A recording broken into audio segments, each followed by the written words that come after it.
7월 14일 수요일 말씀 나누도록 하겠습니다. 먼저 438장, 찬송가 438장 내 영혼이 은총이로 우리 함께 찬양하시겠습니다. 찬송가 438장입니다. 내 영혼이 은총입어 중한 죄짐 벗고 보니 슬픈 많은 이 세상도 천국으로 화하도다. 할렐루야 찬양하세. 내 모든 죄 사함받고 주 예수와 동행하니 그 어디나 하늘나라. 주의 얼굴 뵙기 전에 멀리 뵈던 하늘나라 내 맘속에 이루어지니 날로 날로 가깝도다. 할렐루야 찬양하세. 내 모든 죄 사함받고 주 예수와 동행하니 그 어디나 하늘나라. 높은 산이 거친 들이 초막이나 궁궐이나 내 주 예수 모신 곳이 그 어디나 하늘나라. 할렐루야 찬양하세. 내 모든 죄 사함받고 주 예수와 동행하니 그 어디나 하늘나라. 할렐루야 찬양하세. 내 모든 죄 사함받고 주 예수와 동행하니 그 어디나 하늘나라. 아멘. 언제나 주 예수님과 동행하시는 우리 성도님들 되시기를 축복합니다. 오늘 말씀의 제목은 예수님은 병든 자를 치유하신다라는 제목입니다. 그리고 본문은 마가복음 2장 1절에서 12절까지의 말씀입니다. 마가복음 2장 1절에서 12절 우리 함께 말씀을 교독하도록 하시겠습니다. 수일 후에 예수께서 다시 가버나움에 들어가시니 집에 계시다는 소문이 들린지라. 많은 사람이 모여 문 앞까지도 들어설 자리가 없게 되었는데 예수께서 그들에게 도를 말씀하시더니 사람들이 한 중풍병자를 네 사람에게 메워 가지고 예수께로 올세 무리들 때문에 예수께 데려갈 수 없으므로 그 계신 곳에 지붕을 뜯어 구멍을 내고 중풍병자가 누운 상을 달아 내리니 예수께서 그들의 믿음을 보시고 중풍병자에게 이르시되 작은 자야 내 죄 사함을 받았느니라 하시니 어떤 서기관들이 거기 앉아서 마음에 생각하기를 이 사람이 어찌 이렇게 말하는가. 신성 모독이로다. 오직 하나님 한 분 외에는 누가 능히 죄를 사하게 되냐. 그들이 속으로 이렇게 생각하는 줄을 예수께서 곧 중심에 아시고 이르시되 어찌하여 이것을 마음에 생각하느냐. 중풍병자에게 내 죄 사함을 받았느니라 하는 말과 일어나 내 상을 가지고 걸어가라 하는 말 중에서 어느 것이 쉽겠느냐. 그러나 인자가 땅에서 죄를 사하는 권세가 있는 줄을 너희로 알게 하려 하노라 하시고 중풍병자에게 말씀하시되 내가 내게 이르노니 일어나 내 상을 가지고 집으로 가라 하시니 그가 일어나 곧 상을 가지고 모든 사람 앞에서 나가거늘 그들이 다 놀라 하나님께 영광을 돌리며 이르되 우리가 이런 일을 도무지 보지 못하였다 하더라. 오늘 본문의 앞장인 1장에는 마가복음의 첫 시작을 세례요한의 사역에 대한 이야기로 시작하고 있습니다. 세례요한은 예수님보다 먼저 사역을 시작했죠. 근데 이제 그의 사역은 주로 회개의 메시지를 선포하고 사람들에게 물로 세례를 주는 것이었습니다. 그런데 세례요한의 사역은 그것이 전부이죠. 그리고 그는 자기 뒤에 오실 예수님에 대해서 소개하면서 나보다 능력 많으신 이가 내 뒤에 오시는데 나는 그의 신발끈을 풀기에도 부족하고 나는 물로 세례를 베풀었지만 그분은 성령으로 세례를 베푸실 분이시다라고 소개했습니다.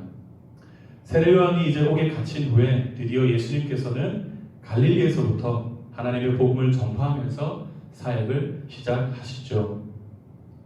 그런데 예수님께서 사역을 이제 시작하실 때 사람들은요, 세례요한의 사역과는 너무나 다른 것을 예수님의 사역을 통해서 보게 되죠. 세례요한은 회개의 메시지만을 전하고 물로 세례를 주었을 뿐이지만 그의 뒤에 오신 예수님은 회개의 복음뿐만이 아니라 권세와 능력이 나타나는 것을 사람들은 보게 되었습니다. 그래서 오늘 본문 앞에 1장에서 보면 회당에 더러운 귀신 들린 사람이 소란을 피우자 예수님께서 귀신 들린 사람에게 명하셨고 그 즉시 귀신이 떠나가는 역사가 나타났습니다. 그것을 본 사람들은 무엇이라고 했습니까? 권위 있는 새 교훈이라고 하면서 놀라움을 금치 못했습니다. 그 이후로 예수님의 소문이 갈릴리 지방 전역에 또 퍼지기 시작합니다. 그리고 예수님은요, 이어서 열병으로 누워있던 시몬의 장모의 병도 고쳐주십니다. 그리고 그 소문을 또 듣고 사람들이 이제 병자와 귀신 들린 자를 예수님께 데려오자 예수님은 모든 병자들을 고쳐주시고 귀신을 내쫓으시는 권능을 행하시죠. 그래서 1장 40절에 또 보면 예수님은 불치의 병이라고도 할 수 있는 나병 환자도 고쳐주시는 권능을 행하십니다. 이후에 예수님의 소문이 더 많이 이제 퍼지게 되고요. 수많은 사람들이 예수님에게로 몰려들자 예수님은 동네에 들어가서 사역을 하지 못하시고 바깥에 한적한 곳으로 피신해야 할 정도가 되기도 했습니다. 그리고 여러 날이 지난 후에 예수님께서 다시 가버나움에 있는 집에 계시다는 소문을 사람들이 듣고 또 몰려왔습니다. 그리고 오늘 본문에서도 예수님의 치유 사역은 계속되죠. 바로 중풍병자에 대한 이야기입니다. 오늘 본문에 예수님의 이 치유 사역을 살펴보면서 우리가 배워야 하는 교훈은 세 가지입니다. 첫째, 우리를 고치시는 예수님 앞에 나아가야 한다는 것입니다. 예수님이 사람들의 병을 고치시고 귀신을 쫓는 권세가 있다는 소문이 빠르게 전파되었습니다. 예수님의 일거수일투족을 사람들은 마치 다 공유하고 있는 것처럼 보였습니다. 그래서 예수님이 어딜 가든지 그곳에는 사람들이 몰려들었던 것이죠. 본문에 나오는 가버나움은요, 어떤 곳이냐? 갈릴리 호수 북쪽에 위치한 곳이고 예수님의 공생의 사역 중심지였습니다. 다른 지역에서 사역을 마치고 그곳에 다시 돌아오셨다는 소식을 듣게 된 수많은 사람들이 이제 그 집에 다시 또 모여들게 된 것이죠. 본문에 나오는 이 집은요, 예수님이 사셨던 집인지 아니면 시몬 베드로의 집인지 정확하게 알 수는 없습니다. 하지만 예수님이 다른 지역에서 사역을 하시고 난 후에 가버나움에 계실 때에 주로 머물렀던 집인 것은 분명하다고 합니다. 본문에서 보면 예수님이 머무시는 집 안과 밖에는 사람들로 북적였습니다. 발디딜 틈 없이 사람들로 가득 차 있습니다. 비집고 들어갈 수조차 없는 상황으로 보여집니다. 그곳에 모인 사람들은요, 예수님의 말씀에 굶주린 사람도 있고 치유의 소문을 듣고 찾아온 환자들도 있고 또 사람들이 많이 모이는 것을 보고 호기심에 찾아온 사람도 있고 여러 사람들이 있었던 것이죠. 이제 그곳으로요, 침상 위에 누워있는 중풍병자를 4사람이 메고 나와왔습니다. 중풍병은요, 어떤 병이냐? 뇌출혈 등으로 몸의 일부가 마비되거나 전신이 마비된 병을 말합니다. 그래서 중풍병은 사실 지금의 의술로도 쉽게 고칠 수 없는 병이기 때문에 이 당시의 의술로는 거의 치료 불가능한 병으로 알려졌습니다. 이와 같은 중풍병자가 누워있는 침상을 4사람이 메고 온 것이죠. 왜 그랬을까요? 병고침 받고자 하는 열망 때문인 것이죠. 이 중풍병자와 4사람, 특별히 이 4사람이 중풍병자의 친구인지 가족인지는 알려지지 않았지만 어쨌든 중풍병자를 잘 아는 사람들이었을 것입니다. 이들이 어디에 살고 있었는지는 모르지만 이들은 예수님이 병자를 고치고 귀신을 쫓아내시는 능력을 가지신 분이라는 소문을 들었을 것입니다. 귀신 들린 사람이 고침을 받았다는 소문, 또 시몬의 장모의 열병이 나았다는 소문, 심지어 불치병이 나병이 나았다는 소문을 들었을 때 특별히 오늘 이 중풍병자는 한 가닥 희망이 생겼을 것입니다. 한번 상상을 해보시기 바랍니다. 그리고 침상을 메고 왔던 네 사람에게 이야기했겠죠. 자기 가족이든지 친한 친구였든지 그 네 사람에게 자기 마음의 소원을 얘기해 줬을 것입니다. 자기도 예수님을 만난다면 자기 병도 나을 수 있을 거다. 그러니 나를 좀 도와달라. 나를 좀 예수님께 데려다 달라고 그렇게 부탁했을 것입니다. 그런데 감사하게도 그 네 사람은 중풍병자를 도와서 예수님이 있는 집으로 데려다 주었을 뿐만이 아니라 지붕까지 뜯어서 중풍병자가 예수님을 만날 수 있도록 해 주었습니다. 중풍병자도 예수님에 대한 믿음이 분명히 있었고요. 나중에 예수님께서도 인정해 주신 것처럼 이 네 사람에게도 예수님에 대한 믿음이 있었던 것을 우리는 보게 됩니다. 여러분, 여기서 중요한 것은 중풍병자와 네 사람이 단지 예수님이 가버나움에 계시다는 소문을 듣고 소극적으로 있지 않았다는 사실을 우리는 알아야 합니다. 예수님에 대한 소문을 듣고 그냥 가만히 기다리지 않았다는 것입니다. 이 중풍병자는요, 자기가 동원할 수 있는 모든 것을 동원해서 할 수 있는 모든 것을 다해서 자기를 아는 사람들에게 부탁해서 예수님이 계신 그 자리까지 찾아갔다라는 것입니다. 이 사실이 너무 중요하죠. 우리는 어려움과 문제가 있을 때 소극적인 모습으로 있으면 안 된다는 것입니다. 문제를 들고 어려운 일을 가지고 예수님 앞에 적극적으로 나아가야 한다는 것입니다. 예수님 앞에 나아갈 때 기적은 시작되는 것입니다. 탕자 이야기를 우리는 잘 알고 있죠. 탕자. 아버지의 유산을 일찍이 받아서 타국으로 가서 흥청망청 돈을 쓰다가 흉년이 들자 거지 신세가 되어버린 탕자는 돼지가 먹는 쥐염 열매조차도 먹지 못하는 극한 상황을 마주하게 되죠. 그때 탕자는 아버지를 생각하고 아버지에게 돌아갈 생각을 하게 됩니다. 아들이 아니라 종이 되어도 좋으니까 아버지에게 가야겠다는 생각이 들었던 것이죠. 사실 아버지에게 돌아가는 것은 정말 염치 없는 행동입니다. 그렇지 않습니까? 아버지 재산을 다 받아가지고 허랑방탕하게 살다가 이제 돈도 다 허비하고 먹을 것이 없게 되니까 아버지에게 돌아가겠다? 참 어이없고 염치 없는 행동입니다. 그러나 어이없고 염치 없는 행동으로 그렇게 보여질 수도 있지만, 여겨질 수도 있지만 그것은 아버지에게는 아무런 문제가 되지 않았다는 것을 우리는 이 탕자의 비유의 결말을 통해서 잘 알고 있습니다. 분명히 어이없고 염치 없는 행동이었습니다. 하지만 탕자는 스스로 돌이켜서 아버지의 집으로 돌아갔습니다. 그리고 그는 다시 한번 아버지의 아들이 되고 아버지의 사랑을 경험하게 되었죠. 이것이 중요합니다. 여러분, 내 처지 형편이 어떠하든지 우리는 주님께 나아가야 한다는 것이죠. 부끄러워도 부끄러움을 무릅쓰고 나아가야 합니다. 그렇게 나아갈 때 주님의 역사를 우리는 경험하게 될 것입니다. 오늘 우리가 가진 문제가 있다면, 어려움이 있다면 그것을 들고 기도 가운데 주님 앞에 담대히 나아가서 부르짖고 간구하며 도움을 구하는 저와 여러분이 되시기를 바랍니다. 둘째입니다. 둘째, 예수님 앞에 나아갈 때 영혼의 질병이 치유된다는 것입니다. 예수님 앞에 나아갈 때 장애물을 만나는 경우가 많습니다. 삭개오도 마찬가지죠. 삭개오 또한 예수님에 대한 소문을 듣고 예수님을 만나고자 했지만 모인 사람들은 너무 많고 또 자신의 키는 작으니까 예수님을 차마 볼 수가 없었습니다. 그러나 뽕나무로 올라가서 결국 예수님을 만나게 되죠. 오늘 본문에서도요, 역시 집 안과 밖에 가득 찼던 사람들이 장애물이었습니다. 하지만 장애물이 있다고 포기해서는 안 되죠. 주님 앞에 나아가려 하지만 생각지도 못한 장애물을 우리는 만날 때가 종종 있습니다.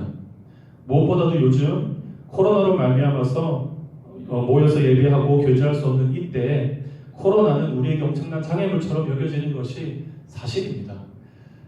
많이 힘듭니다. 그러나 그런 장애물이 있다고 해서 주님을 향한 열정, 열심을 포기해서는 안 된다는 것입니다.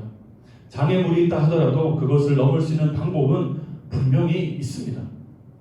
본문에서도요, 장애물처럼 꽉 들어차 있는 사람들을 보고 이 중풍병자와 네 사람은 처음에 당황했을 것이고 포기하고 돌아가고 싶었을지도 모르겠습니다. 그러나 그들은 거기서 포기하지 않고요, 아주 특별한 생각을 해내죠. 어떻게 보면 욕먹을 수도 있는 행동이었지만 병자를 낫게 해주고 싶은 친구들의 간절함과 믿음이 그것을 가능하게 한 것 같습니다. 네 사람은 중풍병자를 메고 지붕으로 올라가서 지붕을 뜯어내고 중풍병자를 달아 내리게 됩니다. 침상을 달아 내릴 정도면 이 적잖이 큰 구멍이었을 것이고요. 그 현장에서 나름 소동이 있었을 것입니다. 하지만 이 상황에서 예수님이 중요하게 보신 것은요, 바로 그들 안에 있는 믿음이었습니다. 예수님을 만나면 반드시 고침받을 거라는 믿음, 그 믿음이 중풍병자와 그 네 사람에게 있었고, 예수님은 그들 안에 믿음이 있음을 보셨던 것이죠. 그 믿음을 보시고 중풍병자에게 뇌 제사함을 받았다라고 예수님은 말씀해 주셨습니다. 중풍병자는 그 순간 약간 당황했을지도 모릅니다. 병 고침 받으려고 왔는데 죄를 사해 주신다고 하니 이상하게 생각했을지도 모릅니다. 그러나 예수님이 육신의 병을 고쳐주시기 전에 죄 사함을 받았다고 한 것은 아마도 그 중풍병자의 병이 죄와 연관이 있을 거라고 성경학자들은 추측합니다. 그러나 감사한 것은 어쨌든 육신의 아픔 때문에 예수님께 나와왔지만 중풍병자는 영혼의 질병을 먼저 치유받았다는 것이죠. 죄의 문제가 해결되었던 것입니다. 어떤 죄였는지는 모르지만 하나님께 나아갈 수 없게 만들었던 죄의 문제를 해결함 받았습니다. 바로 예수님을 만나서 구원의 문제가 해결된 것이죠. 그렇습니다, 여러분. 육신의 질병을 고침받는 것은 지금 당장 너무 중요한 것이지만 영혼의 문제가 우리 인생에 있습니다. 육신은 질병으로 아프기도 하고 또 치유받아서 건강하게 되기도 하고 이럴 때도 있고 저럴 때도 있습니다. 그러나 영혼의 질병을 고침받지 않으면, 즉 죄의 문제를 해결받지 않고서는 아무리 건강한 몸을 가졌다 하더라도 언젠가는 영원한 멸망에 처할 수밖에 없는 게 이 땅의 인생의 결말이죠. 그런데 예수님은 중풍병자에게 이 영혼의 문제를 해결해 주신 것입니다. 여러분, 우리가 정말 감사해야 하는 것은 크고 작은 육신의 병을 짊어지고 있어서 때로 힘이 들고 고통스러운 순간이 있지만 우리는 죄의 문제를 해결받은 하나님의 자녀가 되었고, 우리는 질병과 고통이 없는, 슬픔과 눈물이 없는 하나님 나라를 소유한 백성이라는 사실을 결코 잊어서는 안 됩니다. 그래서 우리는요, 십자가에서 우리 죄를 위해 피 흘리심으로 우리의 죄를 사하시고 영혼의 질병을 해결하신 예수님께 감사할 수밖에 없습니다. 날마다 평생 감사하며 살아가야 하는 것이죠. 마지막으로 세 번째입니다. 세 번째, 예수님은 육신의 질병을 고치시는 분이시라는 것입니다. 예수님이 중풍병자의 죄를 사하셨다고 선포하신 것은 큰 논쟁거리였습니다. 그 현장에 있던 율법학자들이 겉으로 말은 하지 않았지만 예수님의 그 말은 분명 신성모독이었습니다. 죄는 하나님만이 사하실 수 있었기 때문에 자신을 하나님과 동등하다고 여기는 예수님에 대해서 그곳에 있던 율법학자들은 동요하지 않을 수 없었던 것이죠. 예수님도 물론 그 말이 큰 논쟁거리가 된다는 것을 아셨습니다. 그래서 그냥 질병만 고쳐주고 보내실 수도 있었죠. 하지만 예수님은 육신의 질병만 치료하는 분이 아니라 죄도 사하실 수 있는 권세가 있는 분이심을 모두에게 알려주기 위해서 의도적으로 예수님은 그렇게 하셨어요. 예수님은 자신이 하나님의 아들임을 증명하시기 위해 그렇게 하신 것이죠. 이제 중풍병자는 영혼의 질병을 치유받고 육신의 질병을 치유받아서 당당히 일어나서 침상을 들고 걸어갑니다. 이것을 목격한 사람들은 지금껏 보지 못한 일이라고 말하면서 하나님께 영광을 돌려드리기도 하고 놀라움을 금치 못합니다. 여러분, 예수님은 영혼의 치료자이시고요, 육신의 질병의 치료자이십니다. 믿으십니까? 예수님에게 나와서 그분을 만나면 우리 영혼은 새롭게 되고 우리의 연약한 육신은 새 힘을 얻고 강건케 될 것입니다. 여러분, 오늘도 예수님 앞에 우리가 가진 문제들, 어려움들, 연약함들을 가지고 끈질기게 나아가시기를 부탁드립니다. 예수님 앞에 나아갈 때 역사는 시작됩니다. 하지만 우리 앞에 장애물이 종종 있습니다. 그러나 장애물을 핑계로 포기하거나 뒤로 물러서지 마시기를 바랍니다. 여전히 연약함과 병 때문에 아프고 힘이 들더라도 예수님께 나아가는 것을 포기하지 마시기를 바랍니다. 너는 내게 부르짖으라. 내가 내게 응답하겠고 내가 알지 못하는 크고 은밀한 일을 내게 보이리라. 예레미야 33장 3절의 말씀이죠. 예수님은 우리의 신음 소리 하나도 놓치지 않고 사랑하는 자들에게 좋은 것을 주기를 기뻐하시는 분이십니다. 우리 영혼의 상처를 치유해 주시기를 원하십니다. 우리 육신의 질병을 고쳐주기를 원하십니다. 어느 목사님이 이런 얘기를 하셨습니다.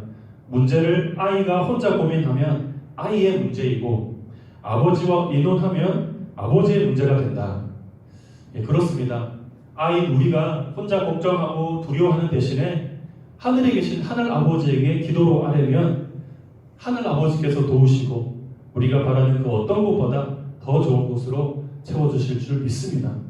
그러므로 주님께 나아가시기를 바랍니다. 오늘도 간절히 부르짖으시기를 바랍니다. 하나님은 응답하시고 우리가 생각지 못했던 새로운 차원의 길로 우리를 인도해 주실 것입니다. 저와 함께 기도하시겠습니다. 사랑의 하나님, 예수님이 계신 곳에 침상에 누워있는 중풍병자를 메고 네 사람이 나와왔습니다. 그러나 예수님이 계셨던 그 집 안팎에는 이미 사람들로 가득 차 있어서 들어갈 수가 없었습니다. 그러나 중풍병자와 네 사람은 거기서 주저앉지 않았습니다. 포기하지 않았습니다. 그들은 지붕 위로 올라가서 구멍을 내고 중풍병자를 예수님 앞으로 데려다 주었습니다. 하나님 아버지, 우리에게도 이들이 가졌던 끈기와 믿음을 허락하여 주시옵소서.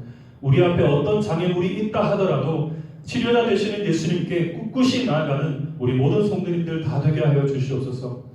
예수님은 영혼의 치료자이시고 모든 질병의 치료자가 되십니다. 오늘도 그 주님 앞에 우리의 모든 문제들, 어려움들, 연약함들을 가지고 나아갈 수 있는 간절함을 우리에게 부어주시고 주님 한 말씀이면 모든 것이 나을 수 있다는 믿음을 주셔서 그 믿음으로 주님께 부르짖고 간구하는 우리 모두가 되게 하여 주시옵소서. 영혼의 치료자이신 예수님, 모든 병의 치료자 되시는 예수님, 오늘 이 시간 우리를 만나 주시옵소서. 우리를 고쳐주시고 회복해 하여 주시옵소서. 새롭게 하여 주시옵소서. 이번 한 주간도 하나님의 풍성한 은혜가 차고 넘치기를 간절히 소망하며 우리 주 예수님의 이름으로 기도드립니다. 아멘.